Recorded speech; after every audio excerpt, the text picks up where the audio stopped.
1913. The Blue House in Coyoacan, Mexico. The 6-year-old girl stared into a mirror. Frida Kahlo. Her right leg was thinner than her left. A childhood illness had transformed her body. At school, children shouted, "Your leg looks weird." Frida hid her leg beneath long skirts. But she couldn't hide from one thing: her own eyes. She stared at herself in the mirror and thought, "Is this body me?" That question would define her entire life. September 17th, 1925. Mexico City. 18-year-old Frida was riding a bus. An ordinary day for an aspiring medical student. That evening, a streetcar slammed into the bus. An iron handrail pierced through her body. Her spine shattered, her pelvis crushed to pieces. Red Cross Hospital. Doctors prepared for her death. She's alive by miracle, but Frida would endure over 30 surgeries. Her body would never be the same. She couldn't move. She couldn't walk. She lost all sense of meaning in life. Her mother gave her a gift: a mirror mounted on the ceiling and paint. Paint yourself. Frida stared at her reflection in the ceiling mirror, a face twisted in pain, eyes welling with tears. She picked up a brush. This was the beginning of Frida Kahlo's art, the first step in a journey of transforming pain into art. 1928. The Ministry of Education building in Mexico City. Frida went to meet a man, Diego Rivera, Mexico's most famous muralist. Large, with an overwhelming presence. A master 21 years her senior. Frida showed him her paintings. "Do you think I have talent?" Rivera stared at the paintings. There was pain in them. There was anguish. And there was overwhelming honesty. "You're a genius." At that moment, their destinies crossed. August 21st, 1929. Frida and Diego married. People mocked them. The elephant and the dove. Height difference, body difference, age difference. Everything was extreme. But these were only surface differences. They loved each other intensely, and they hurt each other intensely. Diego had affair after affair. Frida, in retaliation, took other lovers. They loved each other, they hated each other. That contradiction gave birth to Frida's art.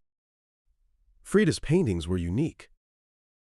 Most painters depict beauty, but Frida painted pain. She created around 200 works, with over 50 being self-portraits.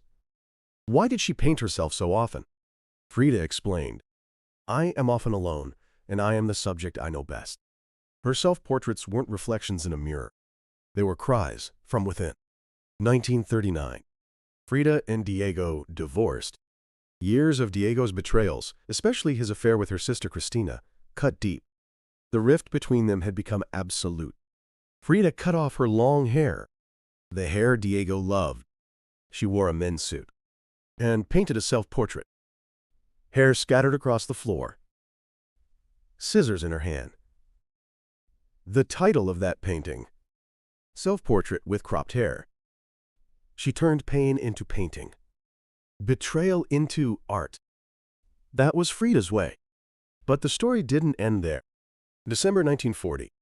Frida and Diego remarried. Why? Frida said, "I cannot live without Diego. He is my universe." She loved him. She hated him. But she couldn't leave him. That contradiction was what made her human. After remarriage, their relationship remained unchanged. The affairs continued. The fights continued. But Frida kept painting, transforming pain into art. Frida's body was collapsing. Late 1940s. Her spine could no longer support her. Surgery. Another surgery. And another surgery. Over 30 surgeries in her lifetime. Painkillers. Morphine. Alcohol. But she kept painting. From her wheelchair to the easel, brush trembling in her hand. When asked why she painted, she answered, "Because I'm alive." April 1953. Mexico City. For the first time in her life, Frida had a solo exhibition in Mexico. But the doctor said, "You cannot leave your bed."